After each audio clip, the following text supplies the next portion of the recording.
और लखनऊ में भागीदारी परिवर्तन मोर्चा की प्रेस कॉन्फ्रेंस हुई। इस प्रेस कॉन्फ्रेंस में एआईएमआईएम के चीफ असदुद्दीन ओवैसी, जन अधिकार पार्टी के प्रमुख बाबू सिंह कुशवाहा शामिल थे। प्रेस कॉन्फ्रेंस के दौरान असदुद्दीन ओवैसी ने कहा कि हम लोग मिलकर चुनाव लड़ेंगे। 95% सीटों पर उम्मीदवार तय हो गए हैं। उन्होंने कहा कि अगर हमारी सरकार बनती है तो 5 साल के कार्यकाल में 2 सीएम होंगे, 3 डिप्टी सीएम 5 साल के कार्यकाल में होंगे।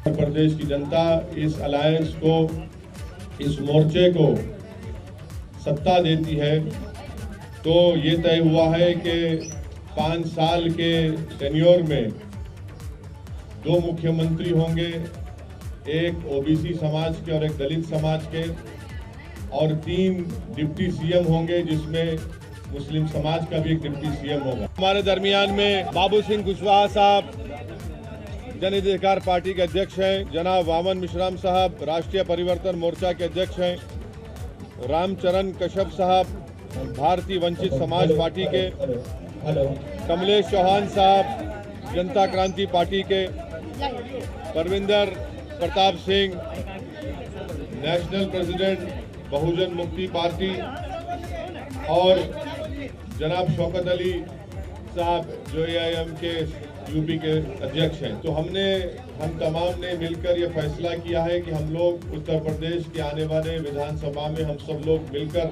चुनाव में हिस्सा लेंगे और तकरीबन 95% सीट्स पर जहां पर हमारे कैंडिडेट होंगे, किस पार्टी के होंगे, वो तय हो चुका है।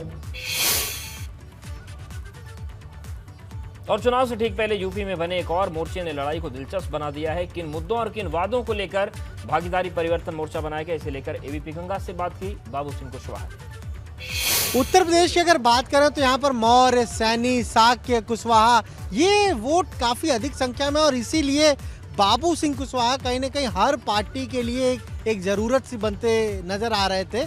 बीजेपी हो, समाजवादी पार्टी हो, सभी ने इनसे संपर्क साधा, लेकिन ये आए ओवैसी के साथ। कुशवाहा जी, जो बात मैंने कही, इत्तेफाक रखते हैं आप? सभी पार्टियों ने आपसे संपर्क? हमारा जो नारा है, जो हमने महात्मा फुले, छत्रपति साहू जी महाराज, बाबा साहब अम्बेडकर और मानवर कांशीराम साहब से सीखा।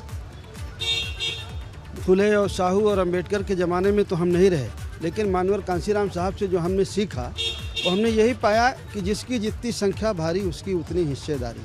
हर क्षेत्र में जिसकी जितनी आबादी है उस हिसाब से उसको हिस्सा मिल जाए। बीजेपी हिंदुत्व के नाम पर हमारा हिस्सा लेती है, हमारे बच्चों को नौकरी नहीं देती है। समाजवादी पार्टी पिछड़ों के नाम पर हमारा वोट लेती है, मुसलमान भाइयों को डरवाती है बीजेपी से और वोट ले लेती है, और जब वोट ले करके सत्ता में हो जाती है तो वो कुछ लोगों के लिए काम करती है, फिर वो पिछड़ों के लिए काम नहीं करती, दलितों के लिए काम नहीं करती। सिपाही, दरोगा, लेखपाल, तहसीलदार, एसडीएम फिर और नहीं कोई बनता, कुछ लोग बनते हैं। तो हमारी लड़ाई इस बात की हिस्सेदारी की। तो ओवैसी साहब के साथ क्यों आए, एआईएम के साथ आप क्यों आए? हिस्सेदारी के लिए कि जिसकी जितनी संख्या भारी उसकी उतनी हिस्सेदारी।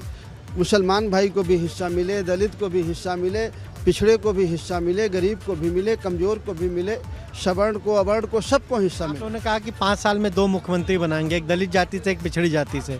तो फिर एआईएम के साथ जा रहे हैं तो मुस्लिम समाज से कोई मुख्यमंत्री क्यों नहीं बनेगा? उनका भी पूरा सम्मान रहेगा। ओवैसी साहब से डिस्कशन हुआ है, उप मुख्यमंत्री रखेंगे मुस्लिम समाज से। अगर हमें मौका मिलता है तब सोचेंगे, इस बारे में चर्चा करेंगे।